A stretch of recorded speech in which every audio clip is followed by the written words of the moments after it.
Bueno, buen día a todos y siempre, como siempre, antes de empezar en exponer la palabra del Señor, le pido disculpas porque no hablo bien en español, porque nací en Italia, mis padres son filipinos y estoy aprendiendo español con la familia de mi esposa. Entonces, esta mañana les invito a abrir vuestra Biblia en Mateo. Hoy seguiremos con el estudio sobre este maravilloso evangelio escrito por Mateo. Y Mateo, si ustedes se acuerdan, era uno de los 12 discípulos de Jesús. Lo voy a poner así. Y hemos visto su vida también.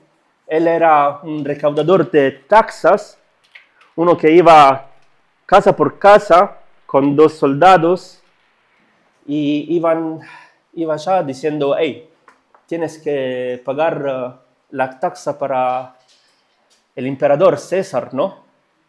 Y si la gente no tenía dinero, la sacaba de la casa. La gente se quedaba ahí afuera, pobre, sin nada. Y por eso Mateo era odiado por los israelitas, por los hebreos, por los judíos, porque su padre eran judíos, eran israelitas, de origen israelita, pero él traicionó a su pueblo, trabajando por el Imperio Romano. Pero Jesús un día lo ha llamado. Cuando toda la gente, cuando ninguno lo quería, Jesús, por su gracia y misericordia, lo ha llamado. Y fue uno de sus discípulos. Y ahora estamos estudiando este evangelio escrito por él, pero acuérdense que Mateo escribiendo este evangelio fue inspirado por Dios. Y es importante recordarlo porque recordando esto, recordamos que el autor de todas las escrituras es el Señor. No es un humano, no es un hombre, no. El autor de todas las escrituras, de Génesis hasta Apocalipsis, es el Señor, ¿no? Entonces, todo lo que leemos, todo lo que estudiamos es la palabra del Señor. Esto es muy importante recordarlo. Entonces, seguimos con el capítulo 13 de Mateo. Y el pasaje que veremos esta mañana es desde el versículo 24 hasta el versículo 40. Y antes de empezar, pedimos la guía del Señor y oremos. Padre, te damos gracias otra vez por esta mañana. Te damos gracias, Señor, porque, como decía nuestro hermano Diego, Señor, es un privilegio estar aquí reunidos en tu nombre, porque tú estás aquí con nosotros. Estamos aquí, Señor, para adorarte, para darte gloria, Señor, y también para aprender un poquito más, Señor, de tu palabra. Te pedimos de guiarnos por medio de tu Santo Espíritu, que tú nos abres nuestra mente, nuestros corazones, para que podamos recibir y entender lo que tú nos quieres enseñar esta mañana. Perdónanos por todos nuestros pecados, perdónanos porque somos pecadores, porque fallamos, Señor. Y Señor, otra vez a ti sea la gloria por los siglos de los siglos. Amén. En este capítulo 13 que estamos estudiando, vemos que Jesús empieza a contar parábolas. Jesús en los capítulos precedentes había tenido una discusión con los maestros de esa época, con los judíos, ¿no? Y los judíos lo odiaban a Jesús. Lo odiaban a tal punto que querían planear una manera para matarlo. Lo querían matar, ¿no? Pero vemos que Jesús conoce sus corazones, conoce sus pensamientos, ¿no? Y empieza a contar parábolas. Y las parábolas, si ustedes se acuerdan, ¿qué son las parábolas que Jesús cuenta? Las parábolas son historias, simples historias de la vida cotidiana, del día a día, simples historias que toda la gente podía entender, pero que por atrás contaban verdades y principios espirituales sobre el reino de Dios, ¿no? Y hemos visto la última vez, cuando hemos visto la primera parábola, que las parábolas sirven para revelar a aquellos que creen en Jesús y sirven también para ocultar las verdades a aquellos que rechazan a Jesús, ¿no? Y la última vez, la primera parábola, en este capítulo 13, Jesús cuenta 7 parábolas, y en la primera parábola, la parábola del sembrador, hemos visto que no todas las personas en general en el mundo, en el escuchar el Evangelio, la palabra de Dios, no van a responder todas de la misma manera, sino que hay personas que van a rechazar al Evangelio, van a rechazar a Jesús. Hay personas que parecen que reciben la palabra, que entienden el Evangelio, pero la verdad no llega a su corazón verdaderamente.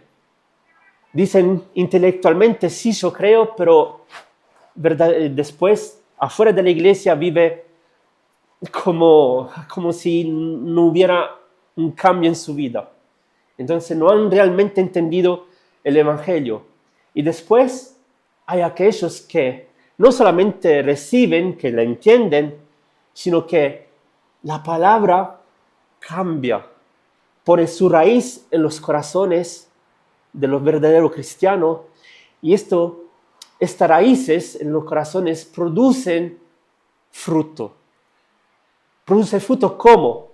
Cambiando y transformando la vida de las personas. Y estos son los verdaderos cristianos, ¿no? Y ahora veremos la segunda parábola de Jesús. Y mirando esta parábola, podemos decir que esta parábola que Jesús cuenta responde a las preguntas que muchas personas en esa época tenían sobre el Mesías.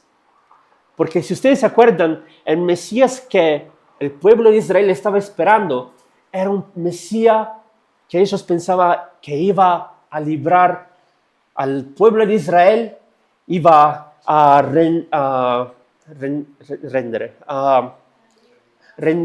hacer el pueblo de Israel como el pueblo más grande, más fuerte sobre todos los pueblos, así. Pero cuando vino Jesús, no pasó. Y más, muchos de ellos se preguntaban, pero Jesús, si tú eres el Mesías, entonces, ¿cuándo es que vas a erradicar el mal en este mundo? Porque ellos pensaban que cuando el Mesías iba a venir, iba a sacar el mal, iba a erradicar el mal, iba a poner su justicia, pero todavía, cuando Jesús vino, todavía no había pasado, ¿no? Y un ejemplo de esto lo vemos en Isaías capítulo 11. Si ustedes no tienen la Biblia, pueden mirar en la pantalla. Isaías capítulo 11, que dice, versículo 4 hasta el 5, que dice así: sino que juzgará, cuando el Mesías vendrá, juzgará con justicia a los pobres y arguirá con equidad por las manos de la tierra, y herirá la tierra con la vara de su boca, y con el espíritu de sus labios matará al impío, ¿no? Entonces, según las escrituras, según los profetas, los judíos no veían la hora que el Mesías viniera, ¿no?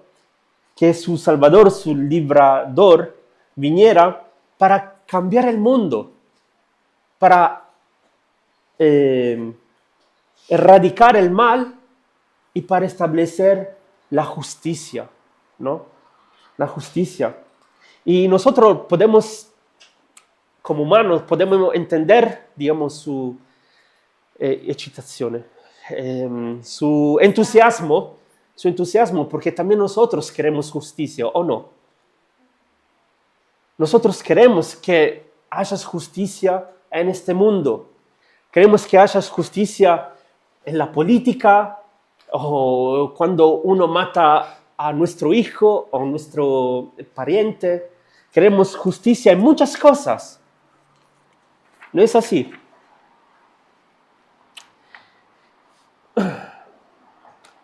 Y los discípulos de Jesús también querían justicia.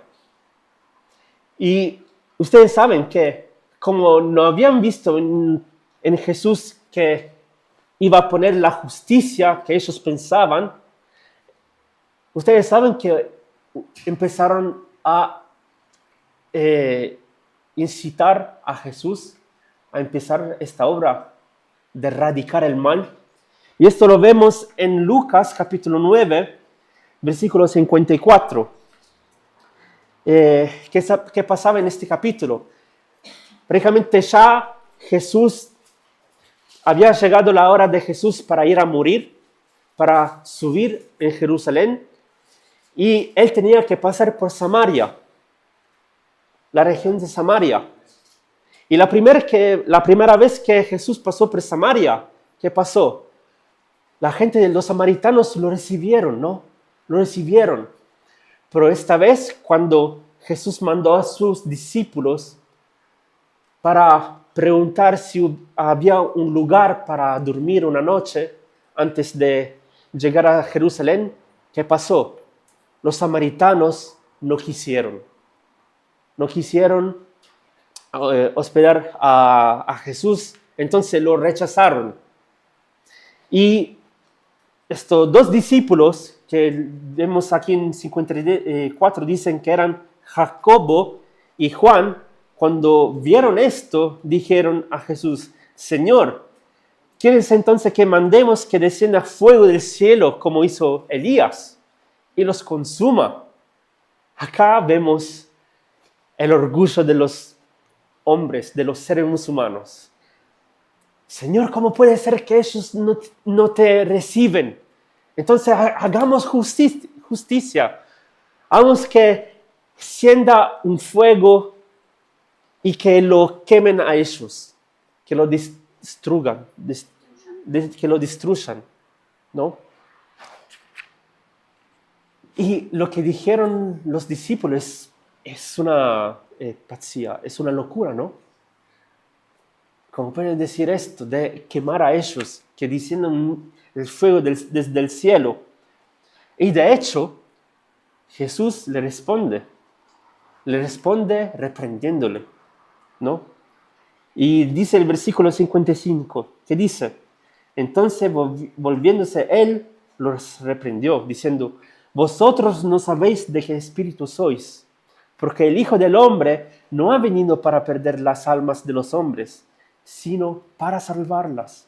Y se fueron a otra aldea.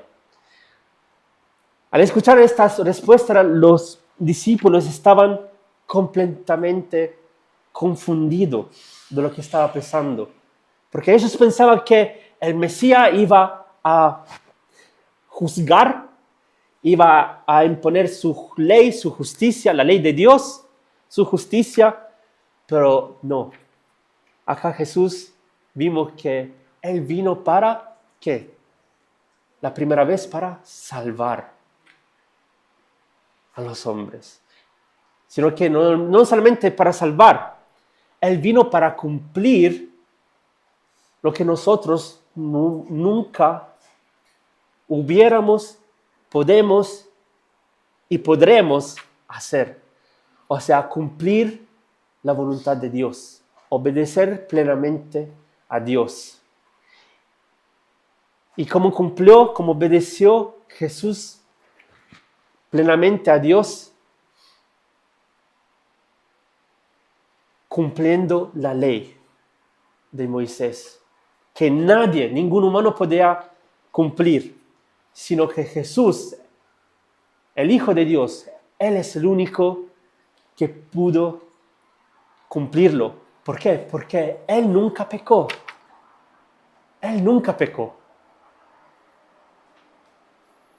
Y Él obedeció a Dios hasta su muerte en la cruz. Pero esto lo veremos después. Entonces, los discípulos se sentían completamente confundidos y porque Jesús no estaba juzgando, no estaba poniendo su justicia, pero hay un día donde Jesús hará justicia. Y este será en su segunda venida. Entonces, vamos a ver nuestro pasaje de Mateo capítulo 13, desde el versículo 24 al 30, y dice así. Jesús, contando esta parábola, le refirió otra parábola diciendo: el reino de los cielos es semejante a un hombre que sembró buena semilla en su campo, pero mientras dormían los hombres, vino su enemigo y sembró cizaña en el trigo y se fue. Y cuando salió la hierba y dio fruto, entonces apareció también la cizaña. Vinieron entonces los siervos del padre de familia y le dijeron: Señor, ¿no sembraste buena semilla en tu campo? ¿De dónde pues tienes cizaña? Él les dijo: un enemigo ha hecho esto. Entonces los siervos le dijeron: ¿quieres pues que vayamos y las arranquemos? Él le dijo: no sea que al arrancar la cizaña arranquéis también con ella el trigo. Dejad crecer juntamente lo uno y lo otro hasta la siega. Y al tiempo de la siega yo diré a los segadores: recoged primero la cizaña y atadla en manojos para quemarla, pero recoged el trigo en mi granero. Y ahora saltemos hasta el versículo 36, porque en el versículo 36 hasta el 43 vemos que Jesús explica esta parábola. En el versículo 36 dice: entonces, despedida la gente, entró Jesús en la casa, y acercándose a él sus discípulos le dijeron: explícanos la parábola de la cizaña en el campo. Y respondiendo él, les dijo: el que siembra la buena semilla es el Hijo del Hombre. El campo es el mundo. La buena semilla son los hijos del reino. Las cizañas son los hijos del malo. El enemigo que la sembró es el diablo. La siega es el fin del siglo. Y los segadores son los ángeles. De manera que como se arranca la cizaña y se quema en el fuego, así será en el fin de este siglo. Enviará el Hijo del Hombre a sus ángeles y recogerán de su reino a todos los que sirven de tropiezo y a los que hacen iniquidad, y los echarán en el horno de fuego. Allí será el lloro y el crujir de dientes. Entonces los justos resplandecerán como el sol en el reino de su Padre. El que tiene oídos para oír, oiga.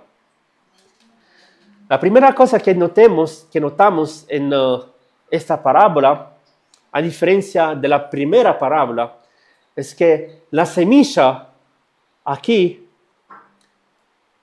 no es la palabra de Dios, como en la primera parábola. Aquí las semillas, ¿no?, son los hijos de Dios. Las semillas, la buena semilla, son los hijos de Dios. Las buenas semillas, si ustedes están en Cristo, son ustedes, somos nosotros. Y dice que el campo que es el mundo, este mundo. Y Dios ha sembrado la buena semilla, los seguidores de Cristo, en este mundo. Y como Jesús, como el Dios ha sembrado la buena semilla, el enemigo también en este mundo ha sembrado la cizaña. La cizaña. ¿Y qué es la cizaña? ¿O qué es la cizaña en esta parábola? Dice Jesús que la cizaña son aquellos que no son hijos de Dios, que no son parte del pueblo de Dios. O mejor dicho, aquellos que no creen en Jesús, aquellos que no tienen fe en Jesús, aquellos que el padre de ellos no es Dios, sino el príncipe de este mundo, Satanás, ¿no? El diablo. Y en esta parábola vemos que la buena semilla y la cizaña crecen juntos, en el mismo campo, en este mundo, en el mismo mundo. Y después vemos que están los servidores. ¿Quiénes son los servidores? Dice Jesús, son los ángeles. Son los ángeles. Y estos seguidores le preguntan a Jesús, pero Jesús, ¿quieres que vayamos a recoger a la cizaña para tirarla, para quemarla? Y Jesús le dice a ellos, no hagan, porque puede ser que al recoger la cizaña también recojan a la buena semilla, al trigo, ¿no? Dejen que crezcan juntos hasta que vengan el día. Y ese día es el día del juicio. Y ese día del juicio es un día cierto. No sabemos cuándo vendrá, pero sabemos que cada día que pasa llega, está más cercano. Es el día donde todos nosotros pareceremos delante de Dios, ¿no? Una cosa que todos nosotros sabemos hacer, no importa si somos cristianos o no, es juzgar a la gente. Nosotros somos muy buenos. Miren que merecemos también el certificado, no necesitamos una escuela, pero merecemos un certificado de este tipo, está diplomado en juzgar a la gente. Nosotros somos buenos en juzgar a la gente. Y hablando a los cristianos, nosotros somos muy buenos en juzgar a nuestro hermano o hermana en Cristo. Sabemos decir, me parece que esa hermana quizá es creyente 50%, porque sí, ella en la iglesia sirve, pero mira cómo vive afuera de la iglesia, ¿no? O decimos, parece ser cristiano, pero no solamente sabemos juzgar, sino que también merecemos un diploma en fingir. Sabemos muy bien en fingir. Sabemos cómo fingir, ¿no? Pero una cosa clara que la Biblia, que el Señor Dios nos dice en su palabra, es que hay solamente dos tipos de personas. Hay una persona creyente y hay una persona no creyente. Hay una persona que es realmente, verdaderamente hijo de Dios y una persona que es realmente, verdaderamente no hijo de Dios, sino que hijo del diablo. No hay un medio, no hay un 50%, un 50 y 50. O somos hijos de Dios o somos hijos del diablo.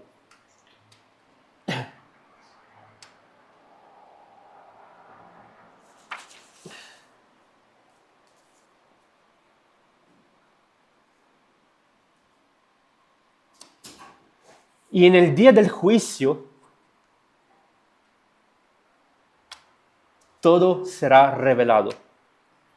Hay personas que fingen de ser cristiana, pero en el día del juicio,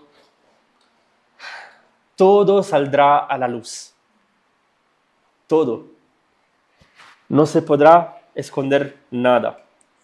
Bueno, ya ahora mismo no se puede esconder nada a Dios.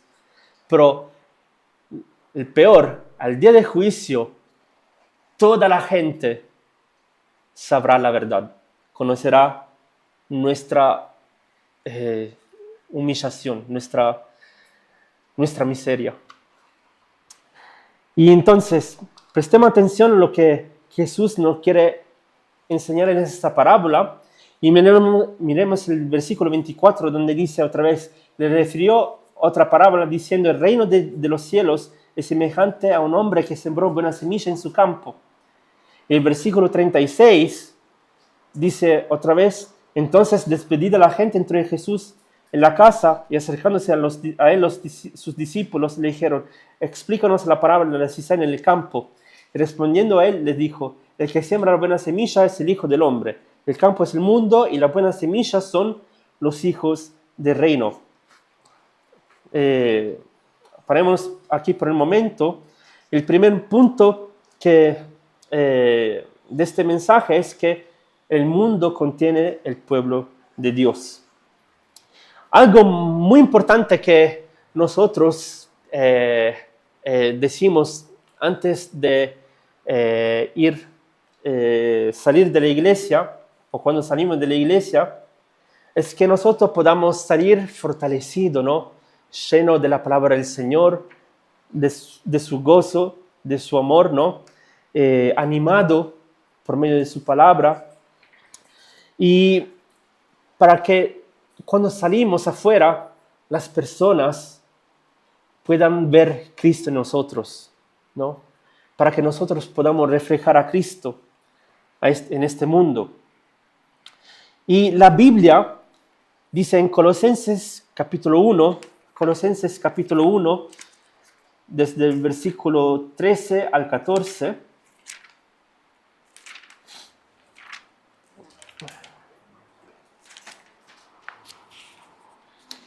dice que si nosotros estamos en Cristo,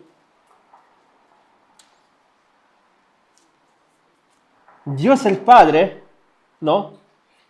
Dice el versículo 13, nos ha librado de la potestad de las tinieblas y trasladado al reino de su amado Hijo, en quien tenemos redención por su sangre y el perdón de pecados.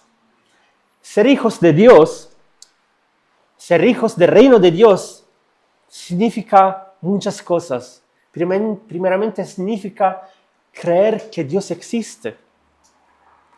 Creer que Dios existe, el Dios Trino, Padre, Hijo y Espíritu Santo. Creer que existe el Dios que, como dice Juan 3, del 16 hasta el 18, porque de tal manera amó Dios al mundo, que ha dado a ¿quién? A su Hijo unigénito, para que todo aquel que en Él cree no se pierda, mas tenga vida eterna, porque no envió Dios a su Hijo al mundo para condenar al mundo, sino para que el mundo sea salvo por Él. Y dice el versículo 18, el que en Él cree, el que en Jesús cree, no es condenado, pero el que no cree ya ha sido condenado, porque no ha creído en el nombre del unigénito hijo de Dios. Ser hijo de Dios también significa creer, como dice Pablo en Romanos 5:8, que Dios muestra ¿qué? Muestra su amor para con nosotros en que siendo aún pecadores, Cristo murió por nosotros. Y también dice Pablo en 2 Corintios 5:21, Dios ha hecho así que al que no conoció pecado, o sea, Jesucristo, por nosotros lo hizo pecado, para que nosotros fuésemos hechos justicia de Dios en él. Entonces, resumiendo, siendo aún pecadores, Dios ha mandado a su Hijo Jesús, y Jesús ha tomado sobre sí mismo todos nuestros pecados en la cruz. Y en la cruz, tomando todo nuestro pecado, Él ha muerto para pagar algo que nosotros nunca pudiéramos pagar. ¿Qué pagó? Él pagó el castigo de nuestro pecado, el castigo que nosotros merecíamos.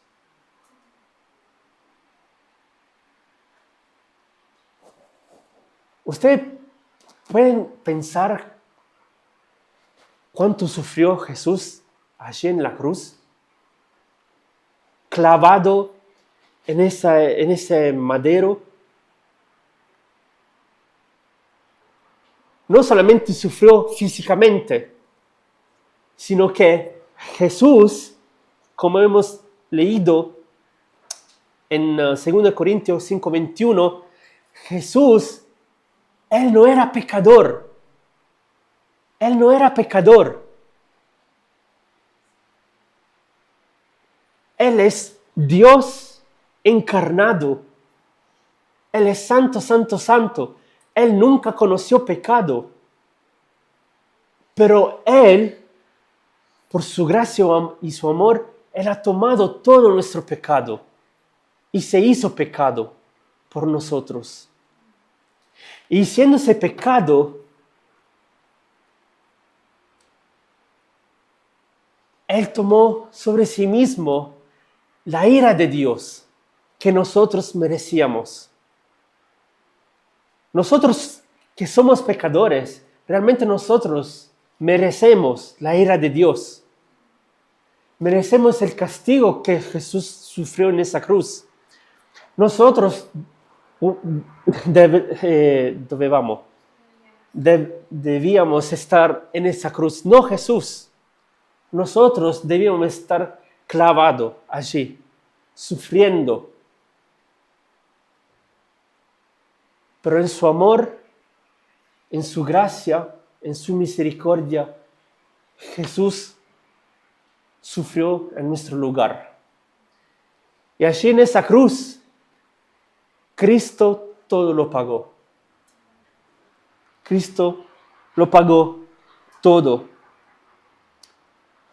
¿Y se acuerdan la última palabra que Jesús dijo? Todo se ha consumado. Tetelestai. Todo se ha cumplido. Y con esta palabra dijo que estaba diciendo que el precio del pecado de la humanidad ha sido pagado totalmente en esa cruz, ¿no? Y la Biblia dice en Romanos capítulo 6, 23, que la paga del pecado es la muerte, ¿no? Y esto es que todos nosotros en este mundo merecemos la muerte y también la eterna separación de Dios. Pero lo que mucha gente dice cuando yo hablo con ellos cuando lo evangelizo, es que mucha gente piensa que para ir al paraíso, para no ir al infierno, hay que hacer cosas, hay que hacer obras, ¿no? Porque para entrar al paraíso hay que merecerlo. Hay que ganar la entrada. Pero siempre, lo que yo digo siempre a ellos, todas las obras que tú has hecho y que pensaban que son suficientes o que te garantizan a la entrada al paraíso, la verdad, te garantizan la entrada al infierno. Porque la Biblia dice que no es por medio de nuestra obra, no es por medio de lo que nosotros podemos hacer. No es porque nosotros somos buenos o porque ayudamos a las personas, o no es porque venimos a la iglesia o porque leímos la Biblia o porque oramos. No es por eso que somos salvos.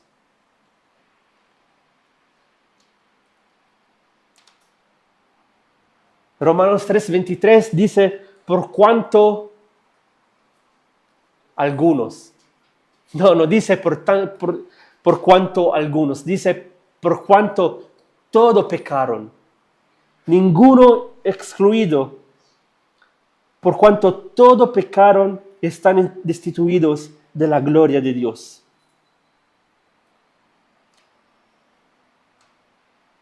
Y la única cosa que nosotros merecemos de Dios es su ira y su juicio.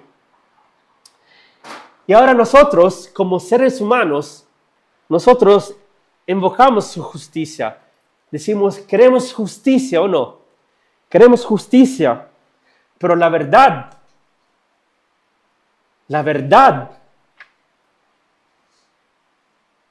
si somos sinceros, es que ninguno de nosotros queremos justicia.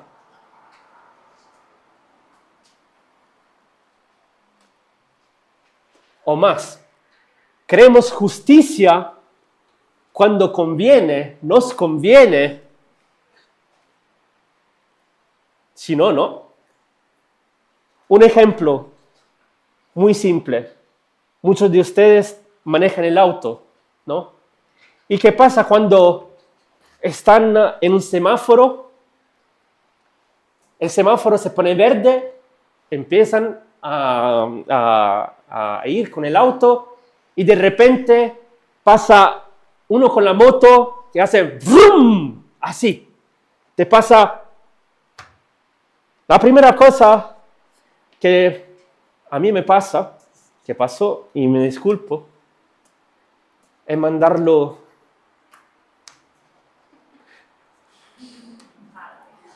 ahí. A pasear. Pero pasa de instinto, ¿no? Carnalmente dice, pero mira este estúpido. Pero muchas veces no recordamos que nosotros también somos como él. ¿Cuántas veces también a mí me pasó de hacer esa infracción? ¿Y qué pasaría si me pasaría pasando delante de la policía? Ahí la policía te va a dar una buena multa. Pero ahí en ese momento que decimos a la policía, ay, perdón,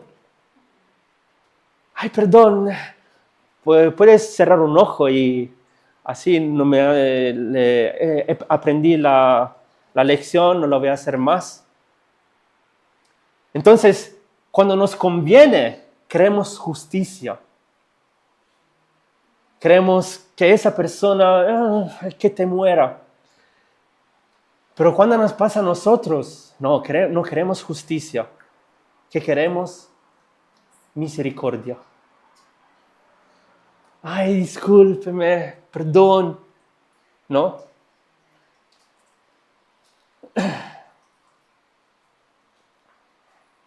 Y piensen lo que pasaría o que va a pasar con Dios. Nosotros no queremos la justicia de Dios, porque su justicia, dice la Biblia, es su ira. Es su ira hacia nosotros.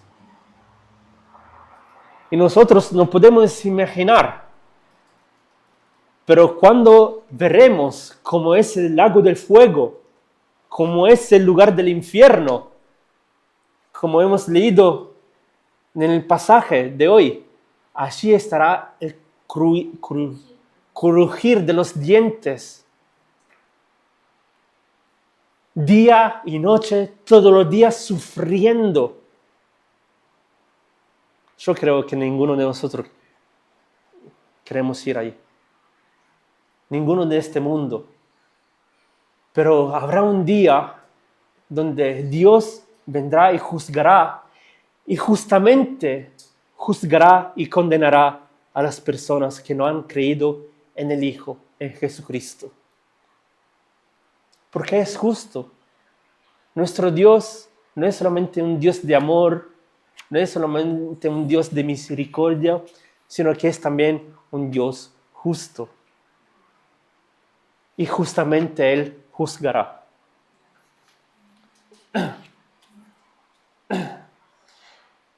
Ser hijos de Dios no solamente significa creer que Dios existe, que Dios es trino, que Dios ha dado a su Hijo a morir en esa cruz, sino que ser hijos de Dios también significa creer que Jesús no solamente murió, sino que el tercer día ha resucitado. Y nosotros creemos, tenemos fe, porque Cristo ha resucitado el tercer día. Pablo dice en 1 Corintios 15, 17, y si Cristo no resucitó, vuestra fe es vana. Aún estáis en vuestros pecados. Si Cristo no ha resucitado, esta reunión que estamos haciendo no sirve de nada. Mejor ir al lago a hacer un baño, a nadar, a tomar el sol en el parque. Pero Cristo ha resucitado. Amén. Cristo ha resucitado. Y nuestra fe no es vana. Nosotros estamos aquí esperando que Cristo vuelva. Y en el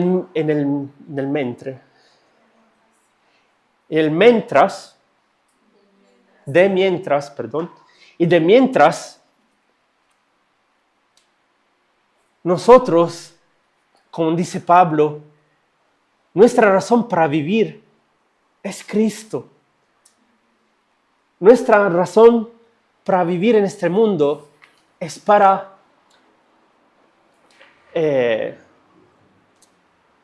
mostrar a Cristo por medio de nuestra vida a la otra persona, vivir para Cristo, vivir en Cristo, vivir con Cristo y vivir para la gloria de Cristo. Y vivir también para recibir nuestro premio. ¿Y saben cuál será nuestro premio? Cristo.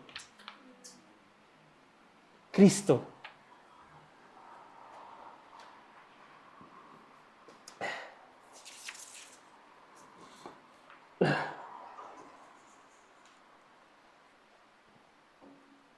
Entonces, nuestra fe no es vana. Y si todavía no han creído a Jesús, yo les invito a arrepentirse. Arrepiéntense. Porque nuestra vida aquí es solamente un momento. Va a pasar rápido. Y cuando llegará el fin de tu vida, la pregunta es, ¿dónde irás? ¿Al cielo o al infierno? Muchos dicen, yo quiero ir al cielo. Bueno, entonces, ¿cómo es que irás al cielo? Bueno, yo hice mucho, yo siempre oré a María, a los santos, yo siempre fui a la iglesia, yo siempre fui una buena persona. Pero la Biblia dice, Jesús mismo dijo, yo soy el camino, la verdad y la vida. Jesucristo es el único camino al Padre. No hay otra manera para ir al cielo. No hay otra manera.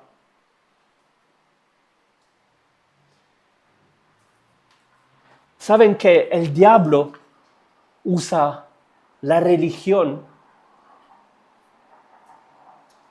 para engañarnos? Y la única arma que Satanás usa, su arma misidial, no es los monstruos que vemos en las películas, los demonios, no. Su arma misidial es la mentira. Y el diablo es muy bueno en decir mentiras. Y mintiendo, él es muy bueno en convencer a las personas. Y sus mentiras son muy sutiles que nosotros muchas veces no nos damos cuenta. Y saben las mentiras más que yo siempre he escuchado en este mundo. Se vive una sola vez. Haz todo lo que te da gana. Esta es la mentira más grande que Satanás dice a la gente. Se vive una sola vez, entonces haz todo lo que te da la gana, todo lo que te gusta. Tú eres dueño de tu vida. Tú puedes hacer lo que te parece. No dejes que la otra persona diga lo que tú tienes que hacer. ¿O no? Esta es la mentira más grande. Porque nosotros, como cristianos, como dije antes, vivir es Cristo. Nosotros vivimos para Cristo, para servir a Cristo. Somos siervos de Cristo. Somos seguidores de Cristo. Somos discípulos de Cristo.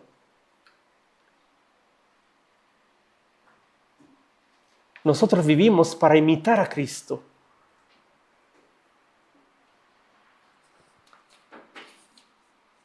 Y aplicar todo lo que Él nos enseña, ¿no?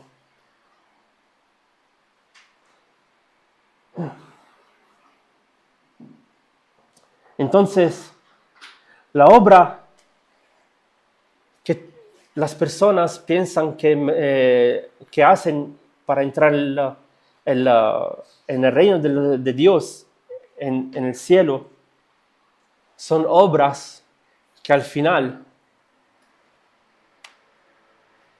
en vez de ganar el cielo, van a ganar la muerte. Pablo dijo, porque la paga del pecado es la muerte, más la dádiva, el don de Dios, es la vida eterna en Cristo Jesús. ¿Qué es la diferencia entre el pago, el salario y el don? El salario es algo por lo que nosotros trabajamos y ganamos, pero un don es algo que no se puede ganar. Un don es algo que nosotros recibimos. Es algo que Dios nos da y que nosotros no merecemos. La salvación es un don. Su gracia es un don. La fe es un don. Es todo lo que Dios nos da, no porque nosotros merecemos, sino que por su gracia Él no nos da.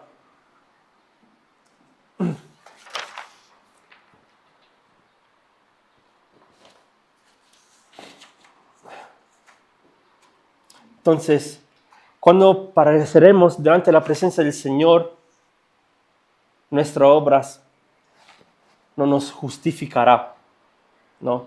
Porque todas nuestras obras son manchadas por el pecado, porque somos pecadores. Sino que si nosotros creemos en Cristo, si nosotros hemos rendido nuestra vida en Cristo, Cristo es nuestra justicia. Cristo es el que nos justificará. ¿Por qué? Porque Cristo pagó todo. Porque Cristo pagó todo. Cristo ha pagado nuestra deuda, nuestro castigo, la ira que nosotros merecíamos de Dios, ¿no? Cristo Él es el único Salvador. Cristo es el único Redentor. Cristo es el único camino. No hay otro. No hay santos, no hay religión, no hay pensamiento, filosofía, no. Cristo es el único camino al Padre, ¿no? El segundo punto pero no tenemos tiempo para analizarlo versículo por versículo, es que el mundo contiene el pueblo del diablo. En Efesios capítulo 2, 1, 3, Efesios 2, 1, 3, Pablo dice,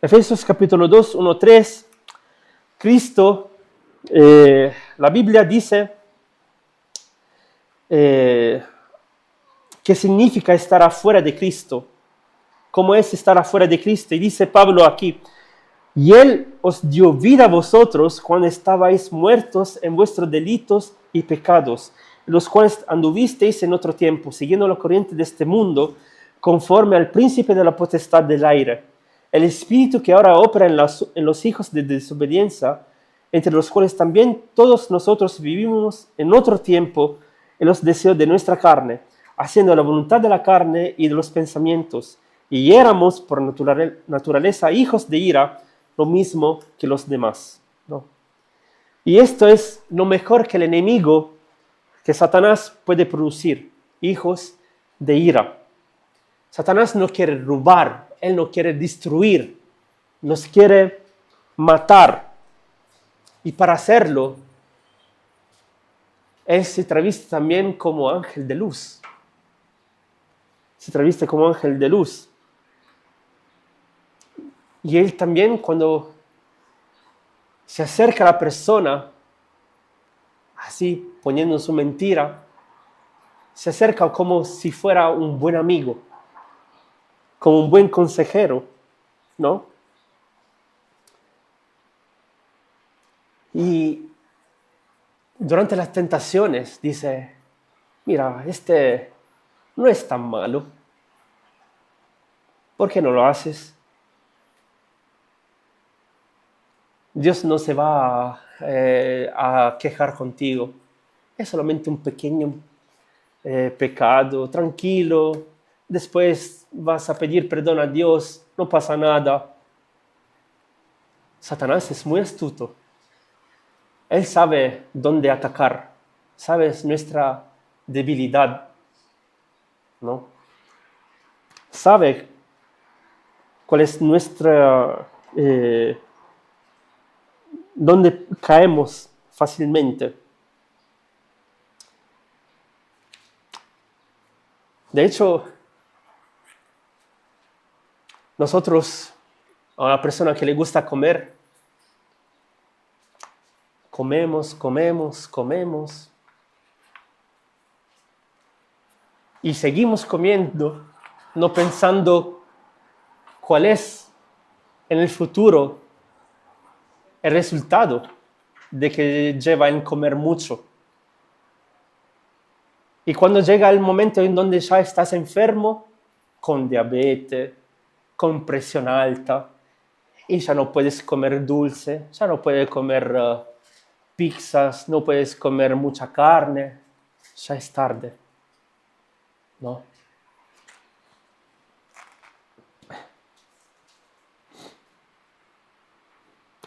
Entonces el diablo es muy astuto, sabes dónde atacar.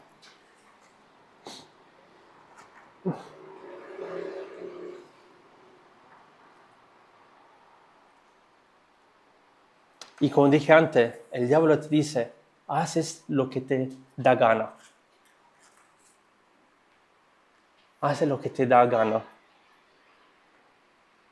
Pero como dije antes, el verdadero, el sentido de la vida, como dijo Pablo en Filipenses 1:21, vivir es Cristo, morir es ganancia, ¿no? Morir es ganancia. Y para terminar, el último punto es que Dios un día juzgará. Dios un día juzgará.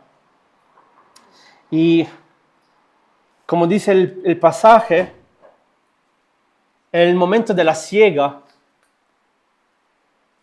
podremos parecer todo verde. Trigo, cizaña, podremos parecer todo verde, pero en ese día será un día de mucho calor, el calor se fará sentir, se va a sentir y se verá quién es trigo y quién es cizaña. Ese será el día del juicio. Se verá quiénes son realmente los hijos de Dios y quién no, ¿no? Y la pregunta que nosotros, que quiero que nosotros pensamos, ¿qué somos nosotros? ¿Somos trigo o cizañas? ¿Somos hijos de Dios o hijos del diablo?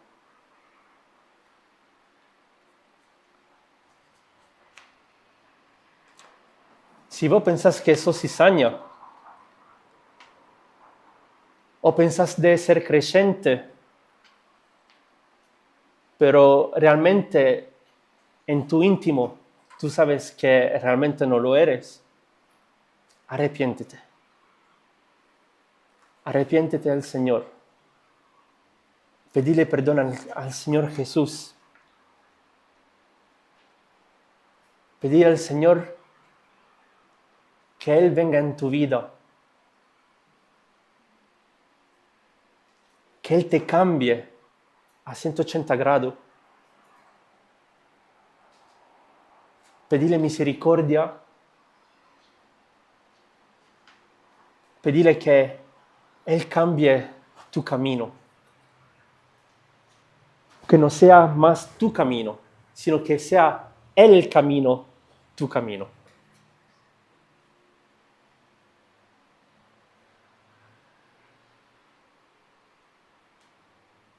Y Él, si tú le pides, no Él dice, no. Si tú le pides de corazón sincero,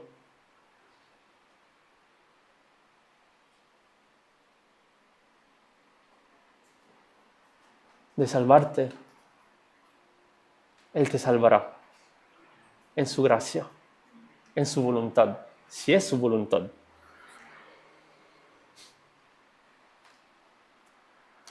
Jesús es el único Salvador, Redentor que nos salva. Oremos. Gracias, Señor, porque si somos pecadores, perdónanos, Señor, porque no merecemos tu gracia, no merecemos tu perdón, no merecemos tu misericordia. Pero, Señor, tú nos has dado, Señor, por amor de tu nombre, Señor, tú nos has salvado, Señor. Tú has mandado a tu Hijo para morir en la cruz, para pagar el castigo de nuestro pecado, Señor. Gracias, Señor, por amarnos de un amor incomparable, Señor. Y gracias, Señor, porque sabemos que un día tú volverás para juzgar, Señor, al mundo.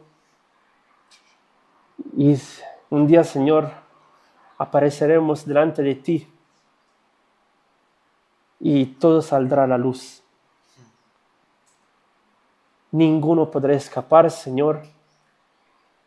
Y gracias, Señor, porque nosotros que hemos creído en ti, Señor, somos justificados por medio de Jesús, Señor.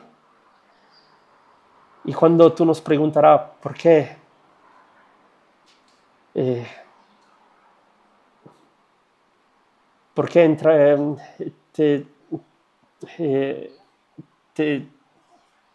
te dejo entrar en mi reino, nuestra respuesta será Cristo. Y a ti será gloria por los siglos de los siglos. Amén. Amén. Amén. Cris, ¿cuántos años llevas haciendo esta serie de Mateo? No lo sé, ¿cuántos años? 2019.